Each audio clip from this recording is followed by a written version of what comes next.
8 de la mañana con 31 minutos, está aquí Sebastián Aguirre para la agenda económica. ¿Qué tal, Fernando? ¿Cómo estás? Hola, Carola. Buenos días, Sebastián. Buenos días, ¿qué tal? Oye, qué semana noticiosa la que vamos a tener en materia económica, precisamente, porque hoy día tenemos reunión de política monetaria del Banco Central. Ya vamos a hablar de eso en profundidad y también tenemos informe de política monetaria, también del mismo banco. Este informe que publica cada 3 meses, donde de alguna manera traza el camino de lo que está viendo el Banco Central en materia económica en nuestro país. Pero partamos con lo que va a ocurrir hoy día. Esta reunión de política monetaria, el Consejo va a tomar alguna decisión respecto a la tasa de interés, qué es lo que va a hacer con la tasa de interés. Si es que eventualmente recorta o mantiene la tasa, son los escenarios que se están barajando, pero la mayor probabilidad que asignan en el mercado es que haya un recorte. Ahora, va a ser un recorte mucho menor al que habíamos visto en otros momentos. En enero, por ejemplo, se recortó la tasa en 100 puntos base. Hoy día las proyecciones del mercado apuntan a que esto va a ser de 25 puntos. O sea, vamos a pasar de una tasa de 6% que hay hoy día a una de 5,75%. ¿Qué significa esto de la tasa de interés de referencia? Básicamente es cuánto cuesta el dinero, si eso es. Esto implica o tiene repercusiones luego en el costo de los préstamos, por ejemplo, sobre todo los de corto plazo. Estamos hablando de créditos de consumo, hablamos de las líneas de crédito, claro, cuánto te cobran las tarjetas de crédito, en fin. Entonces es un asunto muy relevante y sobre todo por las señales que vaya a dar el Banco Central a través de esta decisión. En la práctica hemos estado en un ciclo de tasas bien altas, históricamente altas, porque la inflación estaba disparada. Entonces, en la medida en que había una tasa más alta, eso permitía disminuir el gasto, incentivar el ahorro y por esa vía tratar de contener la inflación. Hoy día, como decíamos, la tasa de interés está en un 6%. Y eso se traspasa luego a una serie de productos y a los consumidores finales, por supuesto, a todos nosotros, respecto al costo de una serie de productos. El banco ya había dado algunas señales en su último informe, en la reunión anterior, de que venían recortes, pero que podían ir siendo más moderados. Y eso es lo que probablemente hoy día recoja también en su reunión de política monetaria cuando se reúnan los consejeros. Si es que el banco decide dar más impulso a la economía porque ve algún tipo de espacio para eso, podría haber un recorte de 50 puntos, pero hoy día lo que están poniendo atención en el mercado tiene que ver fundamentalmente con que hay algunos riesgos todavía de inflación. Ya. Estamos lejos de esa inflación de 2 dígitos que tuvimos en algún momento, ¿se acuerdan? Llegamos a tener 14% de inflación, eran niveles récords. Hoy día la inflación está mucho más controlada, se está bordeando el 4%, pero hay algunas señales de alerta todavía. Por ejemplo, que a nivel mundial la inflación ha disminuido más lento de lo que se esperaba anteriormente. Los conflictos internacionales, lo que está pasando en Medio Oriente, la guerra en Ucrania todavía, son algunos factores que están incidiendo en que la inflación en el mundo todavía esté más alta de lo que quisiéramos. Los costos de transporte, por ejemplo, se han encarecido mucho y ese es uno de los factores fundamentales. Otro factor que está en el centro tiene que ver con el tipo de cambio. El precio del dólar, déjame ver el valor en este momento a través del sitio de mercados en línea. Aquí está abriendo la sesión en 937 pesos, que igual está alto. En algún momento de este año estaba encaminándose a los 870, por ahí por marzo, abril. En este momento está en 9.37 y abrió al alza con una pequeña subida respecto al nivel de ayer. Entonces, ese tipo de factores son los que está mirando el Banco Central para que su recorte de la tasa de interés no sea tan rápido, porque lo que quiere el banco es mantener la inflación sobre todo a raya. En este proceso de disminución de la inflación hemos ido bien encaminados, pero queda como la última patita, los últimos 100 metros de la carrera, que es bien larga. Seba, hay una cosa que creo que es bien interesante que se explique, a ver si es que la puedes explicar tú. Veamos. ¿Cómo se produce la reacción en el mundo económico cuando, por ejemplo, el Banco Central baja o aumenta una tasa de interés para que se produzca esto? ¿Cómo se produce la cadena? Porque no es una cosa de que alguien se entere por, qué sé yo, CNN, que se produce esta situación y diga, ya la voy a cambiar. Esta es una situación que de alguna manera se genera por una lógica económica. Sí. No porque le copien al Banco Central. ¿Qué hace el Banco Central cuando baja la tasa o sube la tasa que todos los demás tienen que tratar de ajustarse? Esto tiene que ver con el costo al que accede el financiamiento del mismo banco. O sea, aquí hay una cadena de préstamos, ¿no? Nosotros vamos al banco y le pedimos un crédito y ellos tienen una tasa. Y esa tasa la definen en función de cuánto le cuesta al mismo banco pedir el crédito, ¿no? Y acceder a recursos.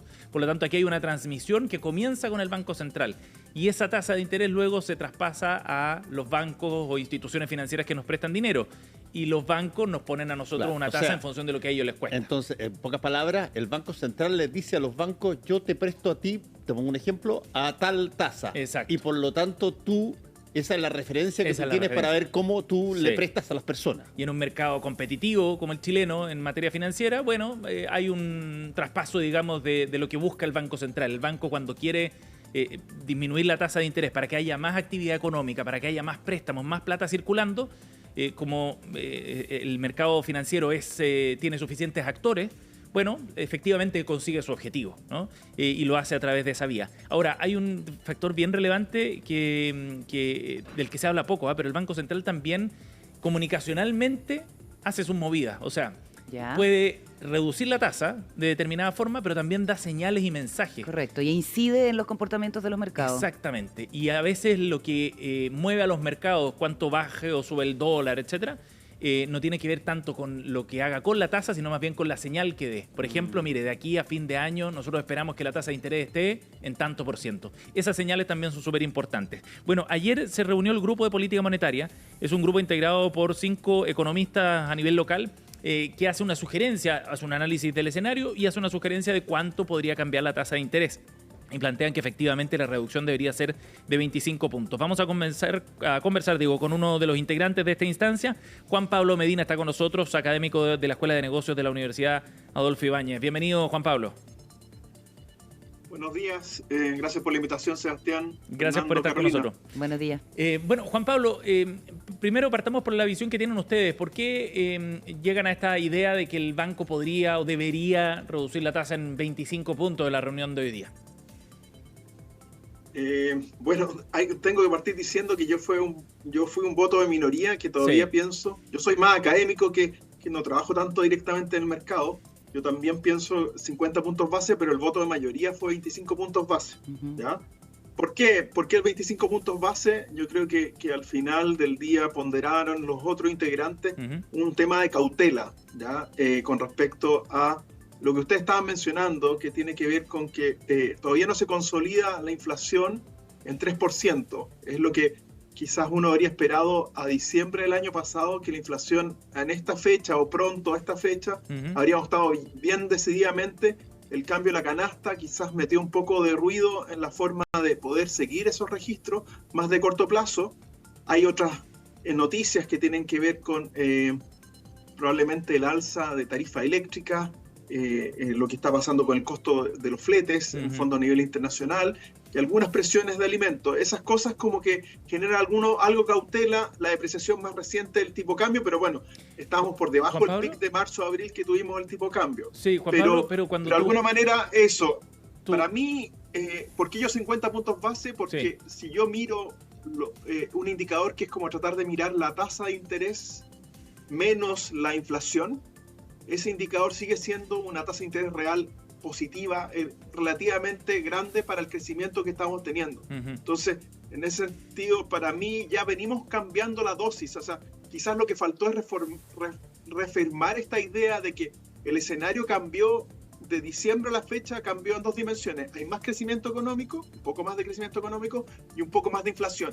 Y eso cambió la dosis. En el fondo, ya antes se habría pensado que habríamos tenido más bajas de tasa y no hemos tenido tantas bajas de tasas como lo habíamos pensado hace un par de meses. Juan Pablo, y cuando tú hablas de esta mirada de más cautela por estos factores que mencionabas, los cambios en las cuentas de luz, por ejemplo, el tipo de cambio, etcétera, ¿eso significa que hay riesgo todavía de que rebote la inflación de nuevo? O sea, de que volvamos a un ciclo de precios un poquitito más alto. Lo que pasa es que es difícil. Hay un tema que tiene que ver con la credibilidad del Banco Central. Si nos ponemos en un caso ideal de que los bancos centrales, el Banco Central de Chile tiene una credibilidad perfecta, absoluta, con respecto a su objetivo de inflación, uno miraría y dice, ¿sabes que la inflación a un año plazo más o menos está en 3,2% en la expectativa, a 2 años plazo que el horizonte del banco está a 3%? Por lo tanto, en realidad, lo que hacen los bancos centrales dice, si hay shock transitorio, no debería cambiar eso la trayectoria política monetaria, porque de alguna manera son shocks que duran solamente un año en la inflación y no deberían afectar al horizonte.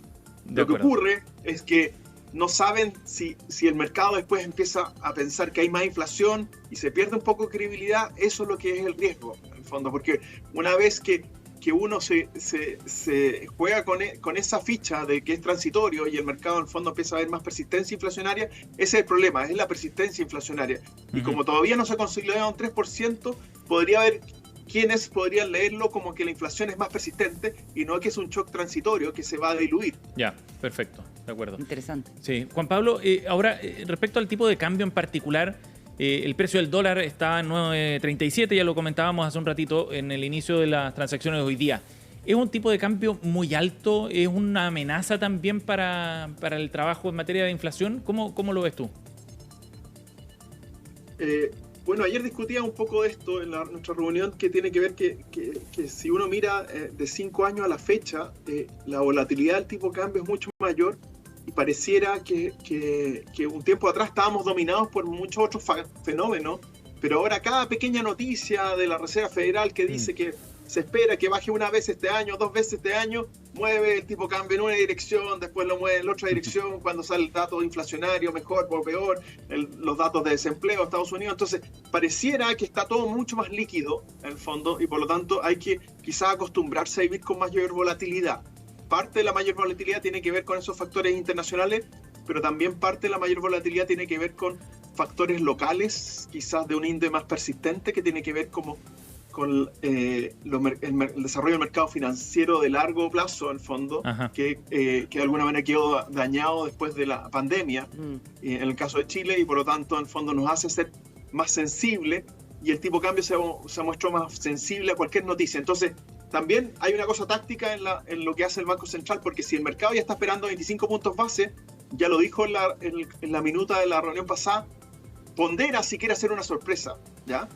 El Banco Central va a ponderar hacer una sorpresa si encuentra que el escenario de verdad justifica el costo que tiene dar una sorpresa versus los beneficios de dar un discurso, en el fondo, que trata de alinear el mercado en una dirección que ellos consideran que es más adecuada. Sí, ahora, Juan Pablo, Fernando Paulsen, acá te quiero hacer una pregunta sobre situaciones que han pasado que han afectado el tipo de cambio. Yo me acuerdo en un momento cerca de a finales de los 80 o a principios de los 90, se mencionó de que China trató de afectar el tipo de cambio con una serie de movimientos que hizo. Y la otra variable es cuando, por ejemplo, te voy a poner el caso de Argentina ahora que está aquí al lado, pero cuando, por ejemplo, instituciones generan ayudas mayúsculas, gigantescas, de billones de dólares a países, ¿qué tanto eso altera la forma en que el tipo de cambio se maneja independientemente de lo que hagan los bancos centrales de cada país? Bueno, yo creo que, claro, cuando es China, en el fondo, yo creo que puede afectar monumentalmente. Sabemos que, por ejemplo, que Estados Unidos, cuando tuvo, después de la crisis financiera global del 2008-2009, hizo un relajamiento cuantitativo, y eso hizo que el tipo de cambio estuviera muy, muy bajo, en el fondo, en Chile. Entonces, efectivamente, esas inyecciones monumentales son grandes, en el fondo, y de países importantes pueden tener efecto. Lo que ocurre, claro, efectivamente, que cuando pasa eso, hay como mucha literatura que dice que al final estamos dominados por el ciclo financiero de Estados Unidos, y es poco lo que pueden hacer los países para cambiar esa trayectoria con respecto al tipo de cambio, y de alguna manera quizás lo que uno tiene que aprender es a vivir con mayor volatilidad, y en la medida que el Banco Central es creíble, como decía previamente, la flexibilidad es un beneficio en ese sentido, cambiaria, para que en el fondo sea la forma de absorber el shock y no sea en el fondo con una cosa más negativa, como fueron otros momentos incluso la historia de la política macroeconómica en Chile. En el fondo, que uno tenía que defender el tipo de cambio, y al final, a la larga, por defenderlo, quizás hay beneficios de corto plazo, pero hay mayores costos a mediano y largo plazo. Bien. Juan Pablo, muchas gracias por estar con nosotros aquí en Agenda Económica en CNN Chile Radio. Muchas gracias por la invitación. Buenos días. Buenos días. Bueno, a las 6 de la tarde se entrega el comunicado del Banco Central de la reunión de política monetaria, y como les contábamos, este miércoles a las 9 se publica el informe de política monetaria, el IPOM, que es esta carta de navegación que tiene el Banco Central. Ahí vamos a saber qué está viendo en materia de crecimiento, cómo ve la inflación de aquí a fin de año y otras señales que son súper importantes. Se expone, de hecho, luego en el Senado. Esa es la relevancia que tiene también el IPOM, que se realiza una vez cada 3 meses. Vamos a otro tema, ¿les parece? 8:46 para hablar de lo que está ocurriendo con las cuentas de luz. Lo hablamos la semana pasada, ¿se acuerdan? Sí, estuvo el ministro Pardow acá. También, pues, del cálculo que se está haciendo respecto al aumento de las cuentas, que podrían llegar a subir en promedio entre 50% y 60%, dependiendo de las estimaciones que se han hecho. Y a propósito de esto, el proyecto que hace esta actualización de tarifa viene de la mano de un subsidio eléctrico. Y el gobierno ya anunció que viene este proceso para postular precisamente al subsidio a través del sitio web subsidioeléctrico.cl. Subsidioeléctrico.cl, ustedes pueden ingresar sus datos y hacer la postulación correspondiente para este beneficio que es transitorio, que va a permitir ayudar a cerca de 1,5 millones de hogares en nuestro país, que pertenecen fundamentalmente al 40% de menores ingresos en Chile. El foco está puesto precisamente en ese segmento para ayudarlos a que este aumento del precio de la electricidad no les golpee tan fuerte y que haya un ajuste más bien paulatino. Aquí viene toda una postulación, hay fechas claves, les vamos a contar de eso precisamente. A partir del 1 de julio comienza este proceso de postulación en el sitio que ya les comentábamos, subsidioeléctrico.cl, y de ahí, desde el 1 de julio hasta el 14 de julio, está abierta la ventana para hacer este proceso de postulación. Y este es un subsidio que, como nos contaba el ministro Pardow, va subiendo gradualmente. Hay un ejemplo en la página que tú dices, Sebastián, sí. Subsidioeléctrico.cl, es bastante clara. Y hay un ejemplo, dice: Natalia y Alberto, de la región de la Araucanía, son pareja, tienen 2 hijos menores de edad, reciben un subsidio semestral de 45.000 pesos en su cuenta de electricidad de octubre. Claro. Y, o sea, semestral, julio, agosto, o sea, se supone que es un subsidio de 45.000 pesos mensuales durante 6 meses. Eso es lo que uno entiende, ¿o no? Exacto, sí. Y luego subirá a 70.000 semestral a comienzos del 2025. O sea, durante 6 meses esta familia tendrá un subsidio de 45.000 pesos mensuales y durante los 6 meses siguientes va a subir a 70.000 pesos mensuales. De todos modos, no está contento todo el mundo político con este ajuste después de 5 años de congelamiento de tarifas. No mucho, porque lo consideran insuficiente muchos parlamentarios. A pesar ¿El subsidio? El subsidio, claro. A pesar de que se discutió en el Congreso, esto viene con un proyecto de ley que se discutió por harto rato. Muchos diputados, sobre todo, presionaban para que hubiese aquí alguna negociación con las generadoras, que no hubiese un aumento de las cuentas de luz tan grande, o bien que el subsidio fuese más amplio. Hubo ayer algunas reacciones. Vamos a escuchar precisamente al ministro Diego Pardow, el ministro de Energía, respecto a la forma en la que se va a aplicar el subsidio. Luego vamos a escuchar también a los parlamentarios que han planteado sus críticas sobre esta implementación.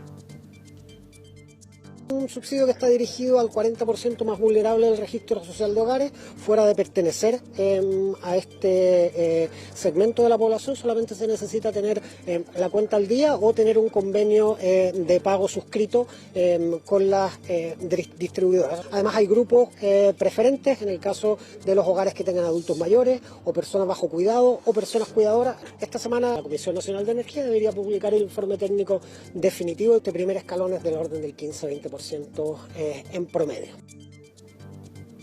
15-20% de subsidio, decía el ministro Diego Pardow. Importante el énfasis también que se pone en ciertos hogares con personas con adultos mayores que tienen más problemas para generar ingresos o personas cuidadoras. Y, ojo, quienes estén al día en el pago de su cuenta de electricidad pueden postular al subsidio. Los que tienen deuda acumulada, ojo, tienen que ponerse al día para poder hacer esta postulación. Pero como les contábamos, en el Congreso también ha habido algunas críticas, sobre todo asociadas a la cobertura que tiene este subsidio eléctrico. Muchos parlamentarios consideran que debería ser un poco más amplio. Vamos a escuchar precisamente a algunos parlamentarios refiriéndose a este tema ayer. Yo hago un llamado al ministro de Energía, al gobierno, a que también se haga cargo de eso, de poder compensar a las regiones. Como bien se decía, Renovación Nacional envió un oficio para que estos beneficios sean directos para las personas más vulnerables y también para la gente de clase media. Y también pedirle al ministro que no nos eche la culpa al Congreso, porque hoy día en sus declaraciones lo que él está diciendo, que no tiene ningún problema en ampliar los subsidios, pero que depende del Congreso, y eso no es así, es facultad específicamente del Ejecutivo. Todo el problema de las tarifas eléctricas ha sido un tremendo desastre. desde el momento que el presidente Piñera llamó al congelamiento sin prever el tremendo desastre que iba a ocurrir posteriormente. El subsidio que hoy día se le ofrece al 40% más pobre es insuficiente, porque son la clase media, son los pequeños emprendimientos los que van a sufrir este tremendo desastre. Ese era el diputado Marcos Ilavaca, ¿cierto? Sí, exacto. Y la diputada Sofía Sida anteriormente también, refiriéndose a esta crítica desde la visión regional también que plantean ambos. Respecto al cómo se va a entregar el subsidio se entrega automáticamente como un descuento mensual en la cuenta de electricidad. Pero, de manera excepcional, dice el sitio web, quienes resulten beneficiados con esta postulación reciben el descuento en una sola cuota en octubre de 2024, porque compensa todo el aumento que hayas pagado en julio, agosto, septiembre, octubre, la misma momento, y luego adelanta algo de noviembre y diciembre. O sea, ahora, esto estamos hablando, para que entendamos bien, estos son subsidios con personas perfectamente identificadas y que se sabe exactamente dónde están, en cuál es su casa, ni postulan, ni todo lo demás. Tal cual. No tiene que ver con un porcentaje que no sé exactamente cuál debe ser, de personas que están viviendo en situaciones bastante deprimentes y que no tienen un registro de su situación. Que están en la informalidad. Que están en la informalidad. Claro, con esas personas es difícil si es que están colgados a la luz, por ejemplo, ¿no? Por decirlo en términos bien. No, por eso te digo, pero es que existe un porcentaje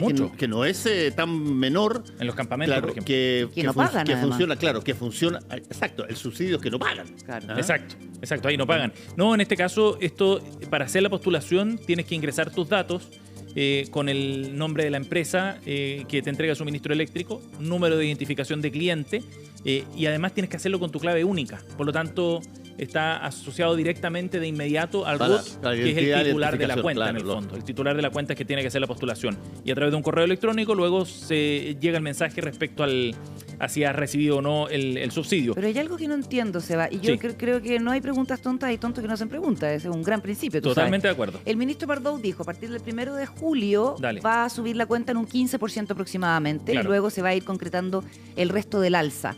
Entonces, a partir de la cuenta de julio, si es que la intención es amortiguar el alza en los bolsillos de la familia, debiera empezar a producirse este descuento. Pero el descuento se va a producir por una vez en octubre.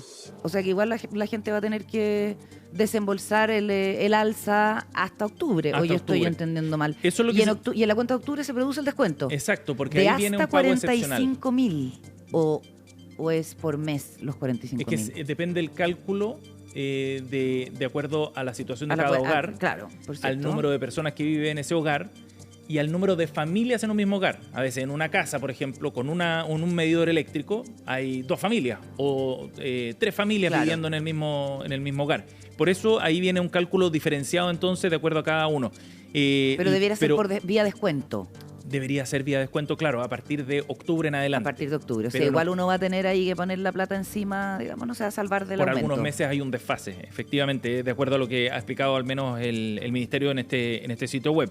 Subsidioeléctrico.cl, ahí están las condiciones entonces. A partir del 1 de julio viene el proceso de postulación, queda algún rato todavía, pero para quienes tengan dudas está la explicación también. Pero en el caso del pago se hace de manera excepcional en octubre. Ahora hay que entender que este es un proceso, el de reajuste de tarifas, que va a durar mucho rato, hasta el 2035. Estamos hablando de un proceso súper largo, por lo mismo entonces luego va a ser un descuento automático mes a mes. Pero en octubre se realiza este pago por una sola vez para hacerse cargo del desfase, en el fondo, de los cobros que hayan en exceso a partir de julio en adelante. Y después sigue el descuento, 6 meses más. Exactamente.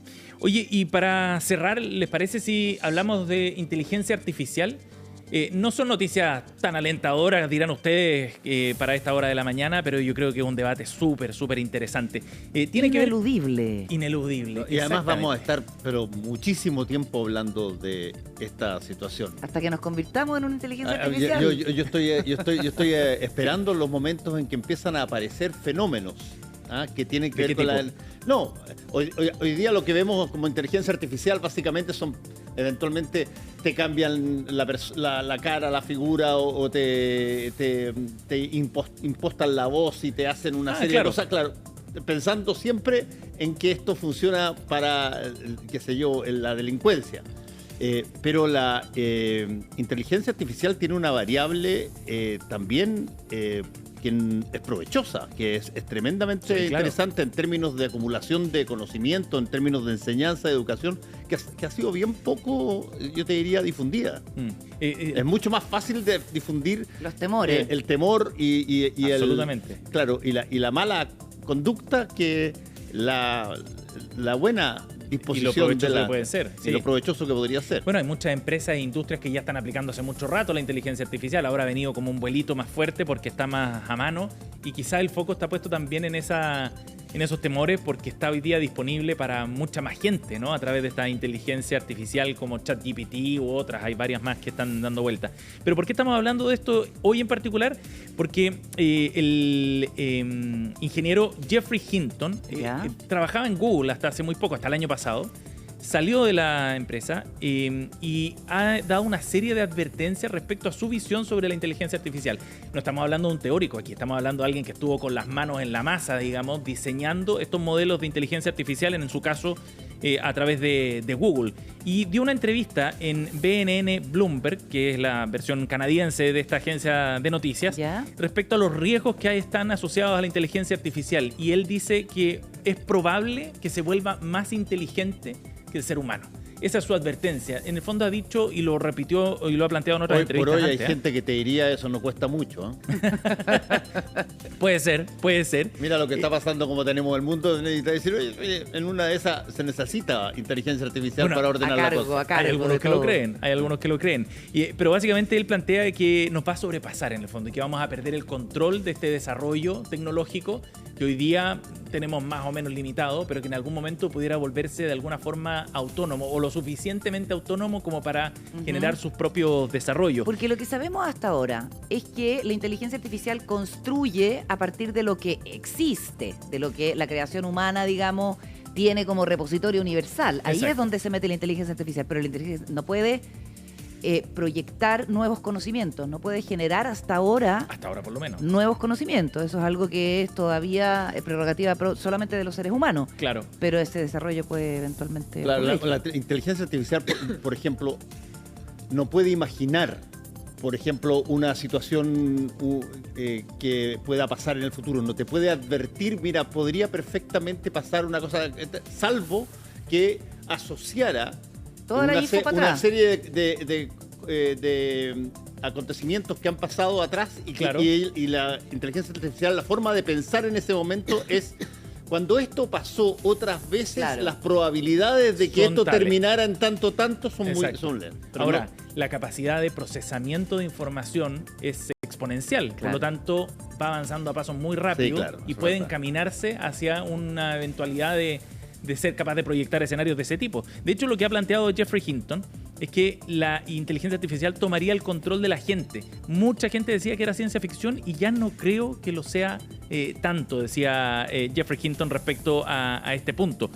Más que generar quizás una situación catastrófica o tipo Terminator, ¿no? Donde los robots vienen y nos conquistan, quizás lo que está haciendo es una advertencia respecto a la forma en la que se está trabajando esta tecnología y a los límites que quizás hay que establecer, sobre todo cuando hay actores muy concentrados que están tomando la delantera en esta materia. Son poquitos los que de verdad están van a la vanguardia en este asunto y que tienen un poder y un control tan grande que de repente es necesario mirar con más detalle y más cuidado. Tenemos que terminar, pero yo quiero advertir una cosa que yo vengo diciendo hace mucho tiempo y lo vengo trabajando con un gran amigo mío que es Mario Saavedra, que hay que generar un énfasis educacional en la alfabetización digital. Los niños del futuro tienen que salir sabiendo cómo operan estas nuevas bases para que no nos pase lo que nos pasa a nosotros, que tenemos que preguntar, oye, a veces cómo funciona esta cosa y qué tengo que hacer para llegar a ello. Y el mundo tiene que educarse convenientemente en un acervo de inteligencia artificial para que pueda dominarla. Si no, no vamos a tener mucho... Y porque hay algo que está claro es que va a ser parte central de nuestra quehacer diario, ¿no? De nuestro trabajo, la forma en la que nos educamos, la forma en la que nos relacionamos. La inteligencia artificial va a estar en el centro de todo aquello. Sebastián Aguirre, un gusto como siempre. Chao, Oye, Carola, hay chao, otro libro nuevo sobre mañana. inteligencia artificial y bien bueno. ¿Ah? Podríamos hacer una selección un día, ¿les parece? ¿Ah? Hagamos una sección Hagamos una específica de selección. eso. Voy a recopilar algunas Ya, sugerencias de los perfecto. expertos y lo Eso. traemos la próxima semana. Yo te voy a pasar 2 libros que me llegaron de inteligencia artificial. Uno de ellos que leí, muy, muy interesante. Buenísimo. Ya. Comprometido. Fantástico. ¿Listo? Chao, que estén Agenda bien. económica en CNN Chile Radio, 9 de la mañana con 1 minuto. Tenemos panel de análisis a continuación. Acá en CNN Chile Radio, Voces del Poder, viene Carlos Correa y Sebastián Izquierdo. Hay mucho tema. Vamos a revisar parte de la entrevista de anoche a Rosa Debes, la rectora de la Universidad de Chile, acá en CNN, entre otros temas. ¿Es invisible o no es invisible el canciller Van Claver? En pausa.